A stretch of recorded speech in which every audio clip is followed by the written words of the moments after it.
Ինչ ակնկալիքներ ունեք եվրոպացիներից, նրանք իսկապես կարող են ինչ-որ հայամետ գործողություններ իրականացնել, օգուտ տալ Հայաստանին։ Գիտեք, ես կուզենայի մի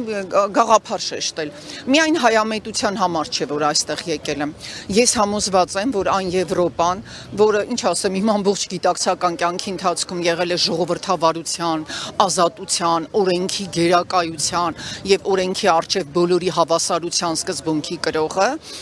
այսօր պետք է այդ իր գաղափարները իրականացնի եւ հավատարիմ մնա դրանց։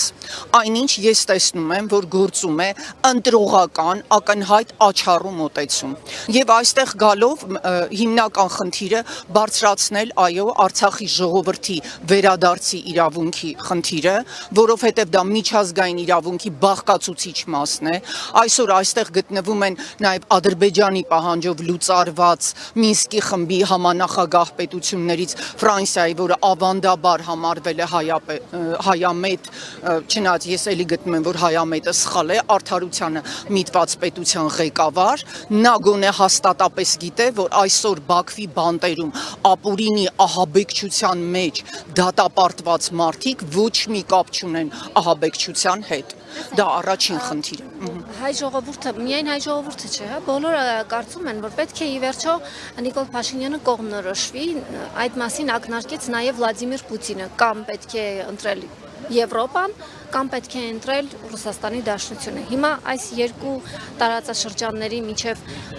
որին պետք է նախապատվությունը տա հայը։ Ես ընդհանրապես գտնում եմ, որ Հայաստանի պես պետությունները եւ ընդհանրապես Հարավային Կովկասի պետությունները չպետք է այդպիսի միանշանակ եւ կոպիտ ընտրության առջեւ կանգնեն։ Այսինքն այդ կամը դա բերում է կործանարարության եւ ես մի բան ասեմ, եթե դու ընտրում ես մի կողմը, դու դառնում ես միանշանակ գործիք։ Օրինակ ես տեսնում եմ այդ տիպի Փաշինյանը որ կողմն է ընտրել ինքը ակնհայտ ընտրում է եվրոպական կողմնորոշումը, որովհետեւ եթե այստեղ ժամանում են խմբեր եւ ստեղծում են մշտադիտարկման ինչ-որ կենտրոն, որը պայքարելու է հիբրիդային ազդեցությունների դեմ նախընտրական շրջանում, ապա ակնհայտ է, որ իրենք նկատի ունեն Ռուսաստանի Դաշնությունը, որը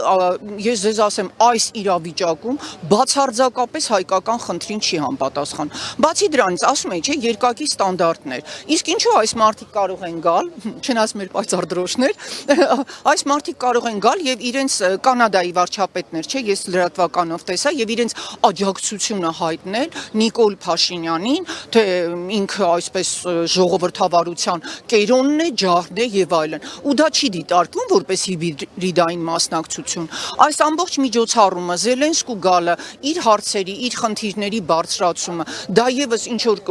հիբրիդային միջամտություն չէ մեր արտաքին քաղաքականությանը։ Իսկ ինչու ենք մենք դրա մասին լռում։ Ռուսաստանի մասին ես կարող եմ ասել վերջի շրջանում գուցե Ռուսաստանը շատ է զբաղված Ուկրաինայի դեմ պատերազմում, նրանք ընդհանրապես հայտարարություններ չեն անում, միայն այս վերջին, գիտեք, Պուտինի Օվերչուկի մնացած հայտարարություններն են, բայց գիտեք, եւ եվրոպացիները ակնհայտ գալիս ու պաշտպանում են մի մարդու, ով ճանաչել է այո հենց Եվրոպայում, ճանաչել է Արցախը Ադրբեջան, որի հետևանքով 150,000 արցախահայ ենթարկվել է էթնիկ զտման, այսինքն ցեղասպանության, նրան պաշտպանում են, մոռացել են Օկամպոյի ցուցակը, որը նշում էր, թե Արցախում տեղի է ունեցել երկրորդ Սրեբրինիցան, իսկ իրենք չէին, որ Սրեբրինիցայի զոհերին դատապարտում էին, Միլոշևիչի հանդեպ դատ էին կազմակերպում, Միլոշևիչին դատել կարող են, իսկ Իլհամ Ալիևին, եւ նա դեռ այսօր արցանց միացել էր, ես ուզում եմ, որ եվրոպացիները դա լսեն ու հասկանան, արցանց միացել էր եւ մեղադրում էր Եվրախորհրդարանին, թե նրանք ինչ իրավունք ունեն իմ պետության քայլերի մասին խոսելու, բայց Եվրամիությունը չի ստեղծված առանձին պետությունների համար, իրենց արժեքները ընդհանուր միջազգային իրավունքի մասին են,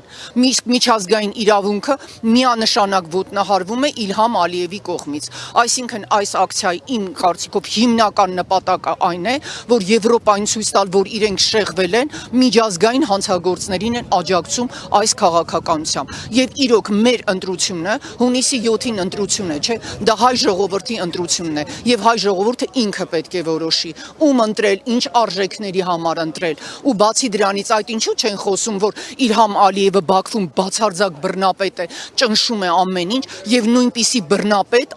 դառնում է Նիկոլ Փաշինյանը։ Ինչով է ինքը տարբերվում Իլհամ Ալիևից,